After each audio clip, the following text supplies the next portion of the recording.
Hey everybody, what is up? Got the Ohlins Fgrt 219 forks installed. Got everything adjusted properly. I still got to do the rebound compression and the preload though, but fork height and everything else is good to go on it. I did a ceramic coating on them as well. Man, these things are just incredible. Like I said, the aesthetics on these and the machining on this lower part and the stanchions and this everything on them, the quality is awesome. And all the titanium hardware I had from the OEM forks, like the pinch bolts on these go on the bottom side, so these ones are shorter. I'm probably going to order some more from ProBolt, get them in the blue. And then you have these fender brackets here, which also bolt up. I'm probably gonna switch those out. So yeah, got the I got to get it off the stand though. It says to compress the forks like 3 to 4 times before you tighten everything up to make sure it's supposed to set the forks parallel, I guess. But man, these things are super nice. I'm gonna set them up the same way I had the OEM forks with these Ohlins cartridges in them. They should be about the same because I'm running the same spring rate and everything. So I think I had preload about 13 or 14 turns out, and I think I had a max of like 16, so I was pretty close on that for my weight, but I might stiffen them up just a little bit, and I got to go over the rear shock again too and check the settings on that. Do a quick up here. So the way these work, it has the right side is the rebound adjuster, and then the left side has the compression adjuster in it.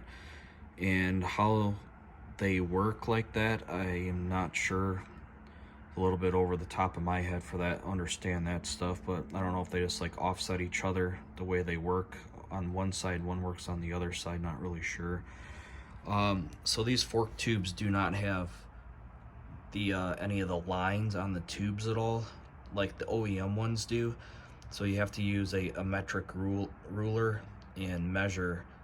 It says to set them, instructions say to set them how the stock ones or the OEM forks were in the bike. And these, with the one line above the triple to the top of the cap, it was like 10 millimeters. So kind of had to go back and forth and adjust them to get them right at the 10 millimeters. It wasn't too bad. Biggest thing though is trying to get them up through the clamps, because you know that ends up scratching the fork tubes up a little bit, but not too worried about it. It's gonna happen. And then I had to do the gap from the clip-ons to the triple. I think I left about a 4 millimeter gap on both sides between those. It was pretty close to OEM.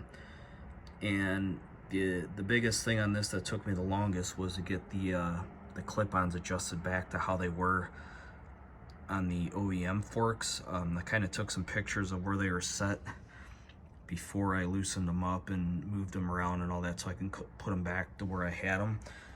And I think from OEM, I pushed them forward just a little bit more. Seemed to be more comfortable. Sorry. So I have this tool here that works really good, and this is how you set your clip-ons to get the angle. So basically you put this tool from Motion Pro, find a nice smooth flat surface across the top of the fork like that, and so I set it in front of the preload nut on both sides. I see it here, then make sure it's pushed down firmly, it's even. And then this arm right here, you want the that red piece to hit.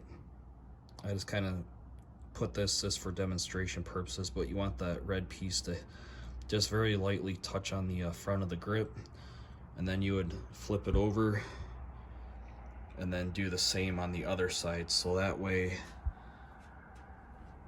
you're making sure that the clip-ons are perfectly even on both sides, because you definitely don't want one farther up or farther back from the other side. Then your steering and everything's going to be all off on it. So got the titanium pistons now. I got to install on the calipers, so that should be a fun job. I got to clean out the calipers, and I got a special lube made just for that purpose, for getting the pistons back in, and then it's good for the seals and everything like that. So if you guys have any questions on these forks, go ahead and let me know.